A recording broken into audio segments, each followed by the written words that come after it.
1.5 लाख। और जो आखिरी बात अर्ज करना चाहता हूँ, यहाँ से जो अच्छी पटड़ी निकलेगी हम ब्रांच लाइनों में ले जाएंगे। इस तरह हमारी ब्रांच लाइन, हमारी 4 ML हैं, ML1, ML2, ML3, ML4। ML1 बनने जा रही है, ML2 और ML3 में ML2 को बनाएंगे, जो यहाँ से अच्छी पटड़ी होगी उसमें बिछा देंगे ताकि एक बेहतर रेलवे वजूद में आ सके।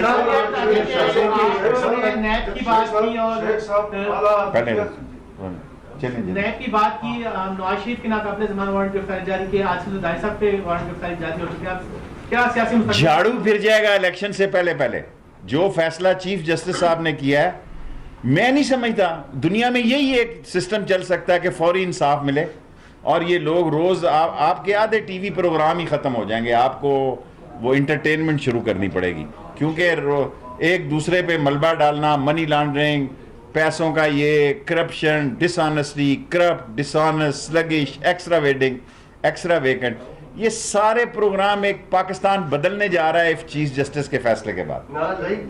नाला लई कल मीटिंग है सोमवार जी, एक्सप्रेसवे के साथ ट्रेन भी आप कह रहे हैं, ट्रेन को भी यहाँ उसके साथ ट्रैक पटरी। मेरा क्वेश्चन है कि आप -1 की बात कर रहे हैं, -3 की बात कर रहे हैं, आपकी बात सुनी जाती है। आप एक सर्वाइवर हैं कोरोना वायरस के, अब आप क्या अपने तजुर्बात की रोशनी में आप क्या बताएंगे? देखो, मैं कुछ नहीं बताऊंगा, मैं मौत के मुंह को हाथ लगा के आया हूँ। मैंने 14 वजारतें की हैं इस मुल्क में, किसी ने नहीं की, शायद दुनिया में भी किसी ने 14 वजारतें ना की हों। मुझे इस मुल्क में एक टीका नहीं मिला, वो भी मैं उन लोगों का मशकूर हूँ।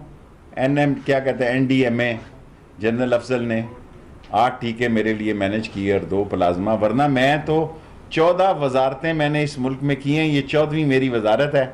लेकिन आप समझें कि गरीब के साथ इस मुल्क में क्या होता है। Last question. शेख साहब, आप रेलवे के बारे में बहुत अच्छी अच्छी बातें करते हैं, लेकिन दूसरी तरफ जो आला अदलिया है उसने रेलवे की कारकर्दगी के, आला अदलिया जो कहती है वो ठीक कहती है, आला अदलिया ही करेगी तो ये रेलवे ठीक हो। असेंबली के फ्लोर पर कुछ बातें की हैं, छोड़ें, देखें, मैं उसको छोड़ें परे। मैंने आपको बता दिया है, मेरे नज़दीक रेलवे का मैं दूसरी दफ़ा वजीर बनाऊँ, ML1 ही एक सिर्फ हल है। नए सिग्नल होंगे, नया ट्रैक होगा, नई वैगनें होंगी, नई जिंदगी होगी और चलाने का भी नया निज़ाम होगा। अच्छा शेख साहब, ये गवर्नमेंट का मंशूर था कि 1 करोड़ नौकरियां देंगे, लेकिन हम देख रहे हैं कि अभी तक वो मंशूर इसके बरखलाफ चीजें जारी थी। पहले आप वजीर, सुन लीजिएगा जरा, पहले वजीर हैं जो कि ऑन मीडिया नौकरियां देने की बात कर रहे हैं, लेकिन यहाँ पर दूसरी तरफ ऐसे गुजरान हैं जो कि सरकारी इदारों से लोगों को निकाल के और फखरिया ऐलान करते हैं।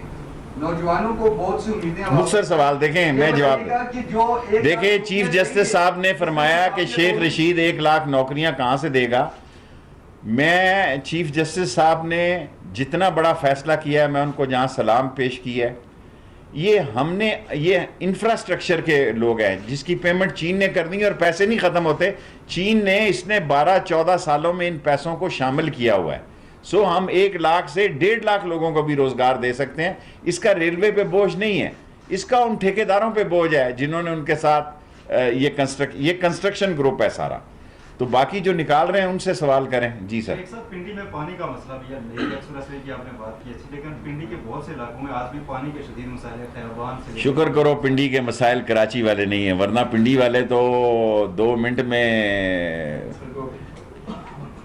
ढह पटास कर दे शेख रशीद की और राशिद शफीक की, वो तो 5 मिनट भी ना लगाएं। हम सब ट्यूबवेलों पे हमारी नज़र है, सब जगह हमारी नज़र है। पिंडी में हम हमारी जो अपोजिशन है उसका भी एहतराम करते हैं। ईद के दिनों के लिए रिक्वेस्ट करते हैं कि जिस तरह इमरान खान ने कहा सादगी से मनाएं और इसको जो है इस बीमारी को बीमारी समझें। बाकी पिंडी में इंशाअल्लाह ताला मसाइल का कोई मसला नहीं है। हमने पाकिस्तान में पहला शहर बनाया है जिसमें 4 यूनिवर्सिटियाँ हैं एक शहर में, जिसकी मिसाल पाकिस्तान में, और बेटियों की यूनिवर्सिटियाँ बनाई हैं कि बेटी घर से निकले, ग्रेजुएशन करे, साथ जाए और यूनिवर्सिटी में पढ़े। सो ये पाकिस्तान में किसी शहर में नहीं हुआ।